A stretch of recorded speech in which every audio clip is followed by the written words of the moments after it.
Mists trail the basins. Ripplings linger. Stones range the rippling. Run the encompassing rough. Layer commands the ripplings. Layers hum. The crag trails the rippling. Shade the cool driven. Ships range the rippling. Basins linger. Ships rest. Stones web the question about generated poetry is what does it do? How does it stimulate new types of reading? Where do we situate generative poetry, electronic literature in terms of these kind of cultural determinants? When you look at the sort of 20th century tradition of poetry, and you have movements like Dada or the Alupu group, who are very interested in process as a thing that can kind of expose interesting properties inherent in the language. That's already something that I think people are very fascinated by. There's the work of people like Talon Mimit, who has many aspects of the anti-art attitude of Dada that are prevalent in his self-portraits with others, but also engages explicitly with Dadaist work. For instance, in his piece, The Hugo Ball, which recombines words from a sound poem. So, of course, it lives in a long tradition of things like Oulipo and Dada and the Surrealists and automatic writing and all of those older practices. Those are the direct predecessors of all sorts of experimental writing today, at least in an automated fashion.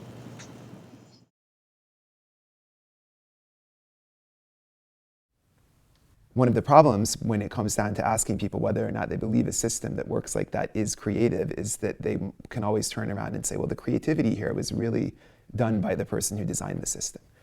The computer is really just helping you sift through this big state space of all the different ways those things could be arranged. This is generally, I think, a problem with AI. This idea that, computers have got so smart, they can beat a person playing Go. People are very good at hearing a word and interpreting it based on what's going on around them. But I don't think we can build too much of that into this type of machine, because all this machine does is process symbols, process information. It doesn't do anything that you can't do on a sheet of paper. It does it a lot faster. Digital, computational, permutational poetry could learn from print poetry too, that sense of the labor of permutation. When I look at Brian Geison's permutation poems, that took a long time. It took a long time to write those things over and over again. I don't think there's much hope of using this kind of model to build something that's really like a human. And that's not what we're trying to do. At least it's not what I'm trying to do. It's not what I think my colleagues here in the lab at Queen Mary are trying to do. We don't want to imitate humans. We don't want to trick people into thinking that this kind of system is doing something just like a human does. We do want to build systems that are plausibly creative, maybe in their own way, maybe in a very different way. That's exactly what I find interesting to do, not to imitate people, but to produce new types of literature, new literary excursions and experiments that are building on what computers can do. In any artwork, there's always the question of intent. I think people always are interested to know what the artist or the poet intended in the work. On the one hand, yes, it is a computer that's done it. On the other hand, it's people who have worked out a way to make a program that's then being executed on several thousand computers that's then smart enough to beat a person. It's still a triumph of human ingenuity over human ingenuity, which is totally not to downstate it, but it's not kind of magical. It's not like, oh yeah, no, the computers learn how to do a thing in the same way a puppy learns how to do a thing. If you deal with something that's set out to be purely algorithmically generated, then people don't look for that intent. There's something kind of missing in the experience of the work. The experience of a work is ever a wholly technical thing that you make important cultural assumptions and readings based on who you think is behind the work. Something that's entirely generated is always different from something that's written by a individual with intent behind it. It's interesting to me that you say the unexpected. things that happen. Yeah. Because in a sense, the computer has done exactly what you told it to do, right?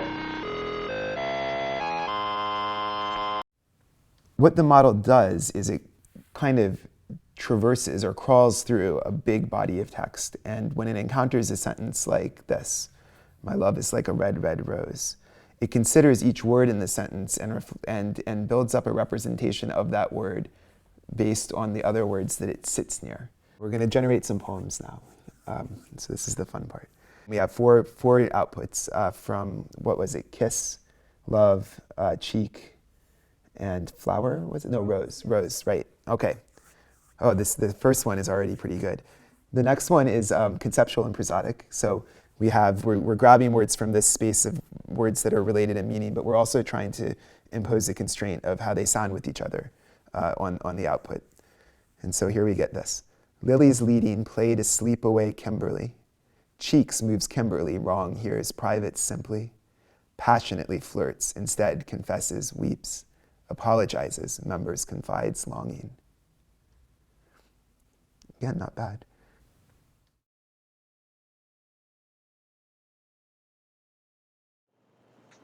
We've always had writing that is experimental. We've always had experimental art. But there's a difference between going to a gallery and seeing a piece of art and seeing that piece of art in the street.